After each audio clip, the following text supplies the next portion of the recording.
Sheria ya tasnia ya chai sura 275. Mheshimiwa Naibu Spika, mapendekezo ya marekebisho ya sheria hii yanalenga kuifuta Wakala wa Maendeleo ya Wakulima wa Chai Tanzania na kuipa Bodi ya Chai Tanzania majukumu ambayo awali yalikuwa yakitekelezwa na Wakala wa Maendeleo ya Wakulima wa Chai Tanzania.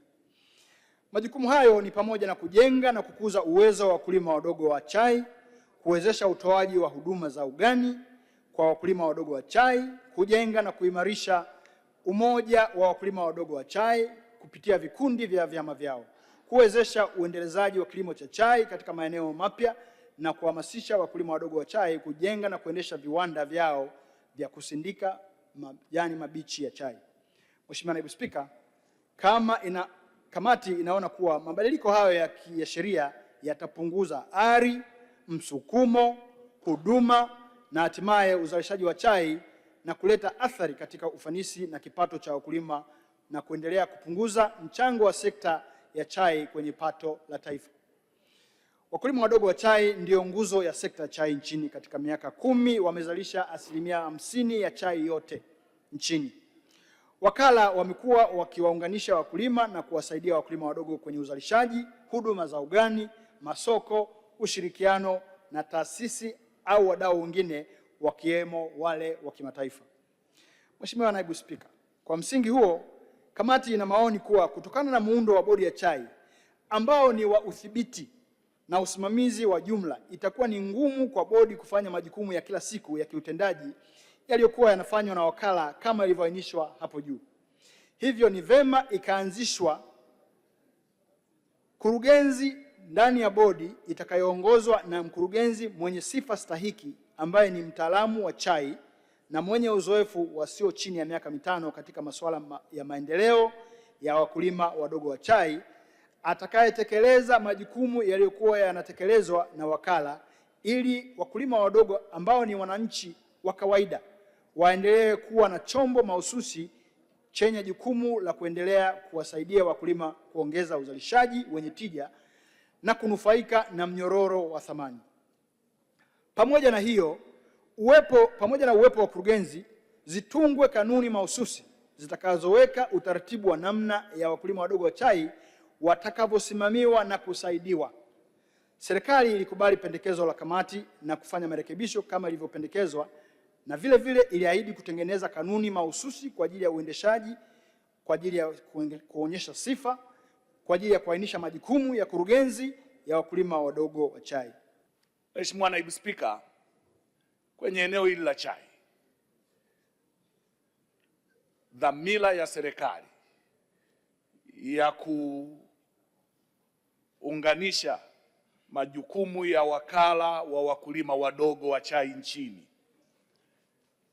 na kupeleka kwenye bodi yetu ya chai yamebeba dhamira kubwa sana. Na dhamira ya kwanza ni kuweka msukumo wa kuhakikisha wakulima wakubwa na wakulima wadogo wanasimamiwa kwenye eneo moja. Lakini kwa kuwa wakulima wakubwa wanaanzia shambani mpaka mezani na chai, ni kuweka msukumo pia na wakulima wadogo waanzie shambani mpaka mezani. Hilo linawezekana na waheshimiwa wabunge wametoa mifano ya wazi kabisa hapa. Sri Lanka wameweza, majirani zetu Kenya wameweza, na sisi tunaweza.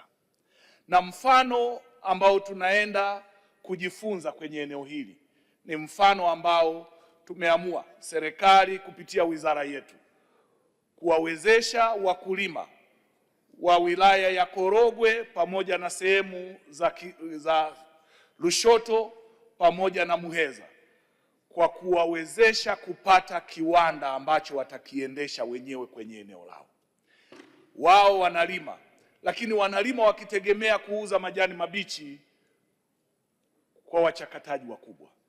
Sasa msukumo ni kuwawezesha kuchakata wenyewe ili wahitimishe zoezi la upatikanaji wa chai na kuwafanya wanufaike moja kwa moja, kwa sababu usindikaji ndio unaoongeza thamani na ndio unaowahakikishia kupata fedha za uhakika na fedha zenye faida ya uhakika.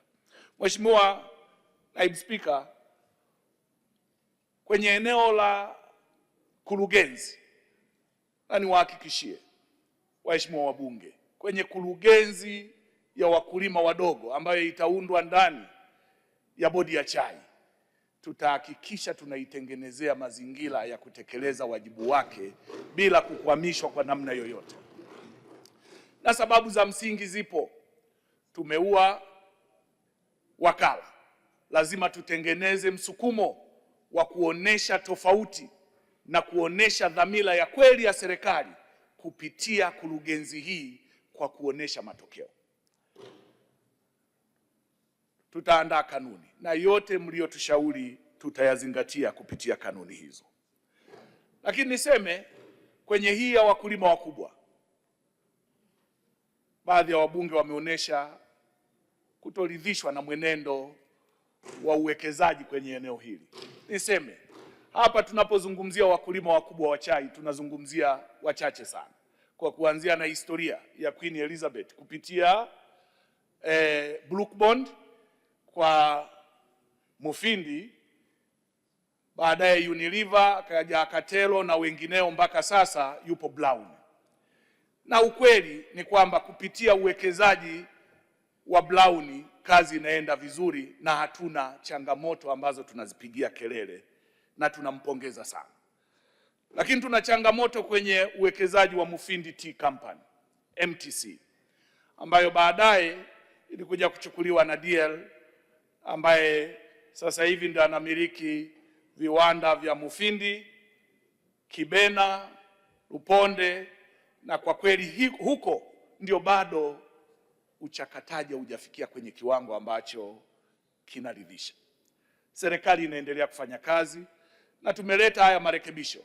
Lengo ni kuendelea kuipa nguvu bodi ya chai nchini ili itutafutie matokeo tunayoyakusudia kwenye zao hili nchini. Mimi niwatoe hofu waheshimiwa wabunge. Sheria ndio, lakini dhamira ni muhimu zaidi kwenye kutafuta matokeo. Na sisi tumedhamiria kuhakikisha matokeo hayo tunayatafuta kwa udi na uvumba.